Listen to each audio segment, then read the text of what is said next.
Hello, and welcome to the Geopolitics Explained podcast. In early May, reports emerged that Vladimir Putin said he believes the conflict in Ukraine is coming to an end. This was the first time since the beginning of the war that the Russian leader has made such a statement. He is known for being very careful with his words, which made this declaration all the more shocking. In light of this announcement, we now need to determine why it was said. Is this setting up the end of the war, and why now? We'll also consider, is Russia hurting and actually hoping for peace? Or is Putin attempting to signal and scheme with this recent statement? And it's these questions that we'll explore today. Now, in the past, when previously discussing the conflict in Ukraine, I've written that this conflict would unfortunately be ended with power as its driving force rather than morality.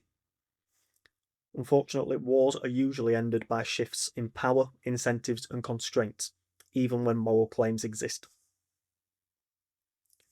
If this conflict was ended with morality as its defining principle, this would see the Ukrainians regain all territory taken from them in the war that they didn't ask for.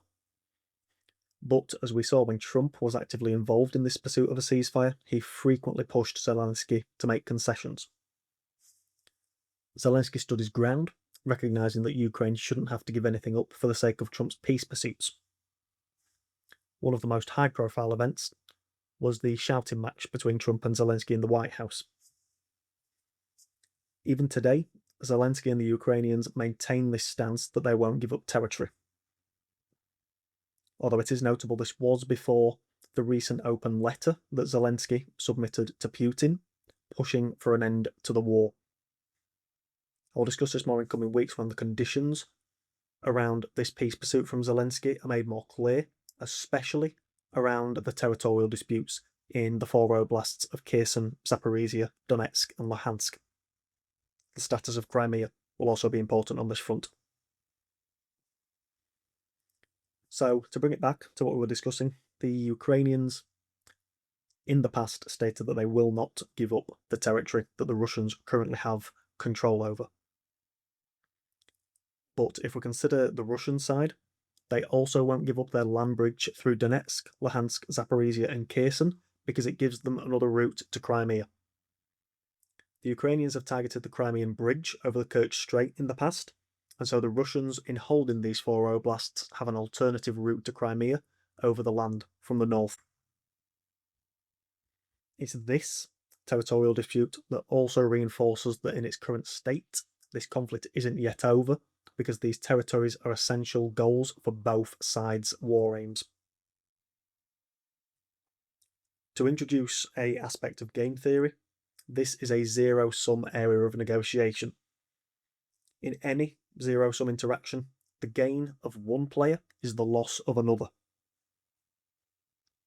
There is also another example of a zero-sum negotiation event currently occurring in geopolitics, and that is in the US-Iran conflict, with the status of Iran's enriched uranium. The United States has stated that it wants the uranium, and Iran has stated that it wants to keep it. But with this negotiation between the United States and Iran, there are alternative solutions. As we saw with the JCPOA, nuclear capability can be inspected, and there can be limits put on the enrichment percentage of Iran's uranium. And so there are alternative solutions when it comes to the status of Iran's enriched uranium. But outside of autonomous regions, demilitarized zones, or frozen de facto borders, territorial disputes are typically zero-sum. Due to Ukraine's rhetoric in the past regarding not giving up territory, without a dramatic shift in the conflict, this is likely to remain a sticking point. Also, as we discussed last episode, both sides believe time is on their side. Ukraine believes Russia will suffer economic pressure from sanctions and from the attacks against energy infrastructure, while Russia believes that Ukraine will eventually weaken through this war of attrition and through the potential for reduced support. So, With these points made, and in my opinion, with this conflict seemingly at a standstill when it comes to the potential for negotiation, we need to consider a few forward-looking scenarios that could eventually break this deadlock. The first two scenarios that I want to consider to break this deadlock, to potentially contribute to the end of the war, are the first, where the situation and the environment in this conflict changes, and the second is where a geopolitical power potentially forces a deal. Firstly, in game theory, an interaction between two players will see each player choose a strategy and receive a payoff. Over time, these strategies can change the game environment, and this can change the payoffs that each player could receive. In the case of the conflict in Ukraine, this change could refer to military exhaustion, economic collapse, an internal political shift, or a technological shift. What's important is that this could occur for either side. Now, the second potential way to break the deadlock, as I stated, is another geopolitical power forcing a deal. This was the strategy that some analysed that Trump was in pursuit of, especially after the shouting match in the White House. It's notable that these strategies only work if the actor that is forcing the deal has credible leverage, and if the actor is willing to enforce this deal. As we're currently seeing in the Middle East, with Iran rejecting US deals, this is a difficult task. And when it does occur, it usually only produces temporary ceasefires or freezes, not a stable settlement. Now, if neither of these deadlock breaking scenarios does occur, conflicts typically continue until they do. However, there are some less discussed strategies that can contribute to changes in the war environment, but that aren't likely in this specific conflict between Russia and Ukraine. Firstly, some conflicts end when a change in what is being negotiated is pursued. Deadlocks can break when the sides make forward progress by negotiating other aspects of disagreement. In a generic territorial dispute, this could be a negotiated ceasefire with clear lines, with a later referendum to determine sovereignty, for example. However, in this conflict, Russia has already held elections and determined that these oblasts are its own territory. Also, Russia has a pattern of territorial influence and intervention since the collapse of the Soviet Union in Transnistria, Abkhazia, South Ossetia, and Crimea. Any agreement made could be the foundation for future territorial hopes for Russia. So in this specific conflict, to change what is being negotiated is too fundamental to the reason why both sides are fighting. We have seen both sides negotiate the Easter truce and the prisoner swaps, but these agreements do very little to move the needle on these fundamental issues. Even if this open letter that Zelensky sent to Putin leads to positive progress with a ceasefire and a prisoner swap, I still stand by the statement that these agreements do very little to move the needle on the fundamental issues, one of which is the territorial disputes. Another strategy that can be used to end conflicts is a controlled freeze. Conflicts can often end when both sides recognise that escalation has gone too far. As we've stated in these last few weeks while discussing this conflict, this power sits asymmetrically with the Russians. Escalation could be rising nuclear rhetoric, further interactions between Russia and NATO, or the expansion of the conflict into new domains of modern-day warfare. On the ground, with little progress being made on the front lines, this conflict could already be seen as relatively frozen in this aspect. But because modern-day warfare has expanded into drone warfare, resource warfare, and infrastructure warfare, both sides can hurt the other in these areas instead. As a result, this conflict isn't frozen in these areas, and it would need greater escalation in these areas if this controlled freeze scenario was to occur. And even once nations do enter into a controlled freeze scenario, these aren't stable. They are managed instabilities that could spark once again. So based on this definition, we could already be in a state of controlled freeze on the front lines, but this war may not have escalated enough elsewhere to lead to changes in both sides' calculus. There is also a more recent optimistic narrative that has emerged from some analysts, and this is the potential for a grand bargain. In the last few days, I've seen multiple reports that some geopolitical analysts argue that a grand bargain involving the United States, China, and Russia is unfolding in the background, away from the eyes of the public. I'm going to discuss this in more detail next week, because I believe this optimistic scenario does need more discussion, but such agreements are rare. However, they can be powerful when formulated. Consider the concept of Europe that was established after the defeat of Napoleon in 1815. This was an active management system that aimed to maintain the European balance of power, to pursue regular diplomacy, and to suppress revolutionary movements. This produced the longest period of relative great power peace in Europe up until this point in history. Now, in our world today, a similar agreement would take some work. It's also notable that if negotiated between the United States, China, and Russia, this could be bad news for Ukraine if it wasn't included in the negotiations. This also wouldn't be unprecedented, with the Trump-Putin Alaska summit one such example of the United States attempting to negotiate on Ukraine's behalf, often by attempting to impose a deal that would actually weaken the Ukrainians. Again, I'll discuss this in more detail next week, but it might not be as optimistic, especially for Ukraine, as some are claiming. So, with these potential scenarios established that could end the war, let's discuss them in more detail. With a change in what has been negotiated unlikely, or with a wider frozen conflict unlikely, we need to consider the first two scenarios. So, could we soon see a change in this war that leads to a dramatic shift in the war environment? Or could a deal be forced onto either side? It's these two questions that introduce the recent Putin rhetoric, stating that he believes the end of the Ukraine war could be near. Now, the first question to address is, why is Putin doing this? I believe this is to address a pain that the Russians are feeling, and this is a domestic pain.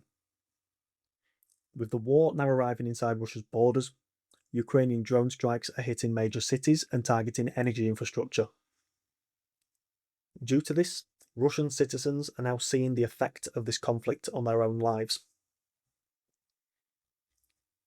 Russian leadership ultimately needs morale to be strong. Citizens need to believe that the sacrifices Russians are making in this war are worth it and that victory is inevitable. Now, throughout history, Russia has often won the wars that it won by compensating for setbacks with troops and personnel. If we extrapolated this idea into the future, if this strategy was successfully pursued, this could one day see the Ukrainians weakened, unable to continue the war, hence leading to some form of Russian victory. This is how the Russians believe time is on their side in this conflict, but this requires a stable, cohesive domestic environment. So, in my opinion, this is why Putin has been making the statements he has. The need for a peaceful domestic environment could also be an explanation for the Easter truce, which could have allowed some troops to see their families, thus boosting domestic morale. There are alternative explanations, such as Russia is actually feeling pain. Also, Putin could actually be signalling that he is ready for negotiation, but I see these two scenarios as less likely. So, in my opinion, these recent comments from Putin aren't a legitimate pursuit to end the conflict. So, outside of this, are there any other changes that could occur that could lead to an end in this war? As we've stated, on the ground, this conflict is relatively stalemated. Outside of an unpredictable black swan event that sees front lines collapse dramatically for either side, this will remain the case. Also, if an on-the-ground shift was to occur, this would likely benefit the Russians due to their deeper troop pool. These collapses on the ground are often unpredictable and quick. It remains a scenario that could occur at any time, but it's one that we can't predict. And so, for the sake of this discussion, moving forward, let's assume that this stalemate holds on the ground. This would see the conflict continue, but in this environment, where else could change come from that could lead to an end in this war? Firstly, if any change was to occur in this war, it will happen in areas where movement from either side is possible. This is in the realms of drone warfare, in infrastructure strikes, and in missile attacks, to paint a few examples. This conflict could also expand into other areas. Despite the Ukrainians causing the Russians some pain with their drone attacks, which they could also escalate by targeting other critical infrastructure, as I stated earlier, the stronger escalatory capacity remains with the Russians. And so, the Ukrainians can continue to launch drone strikes that hurt Russia, but Russia can cause asymmetric damage back to Ukraine.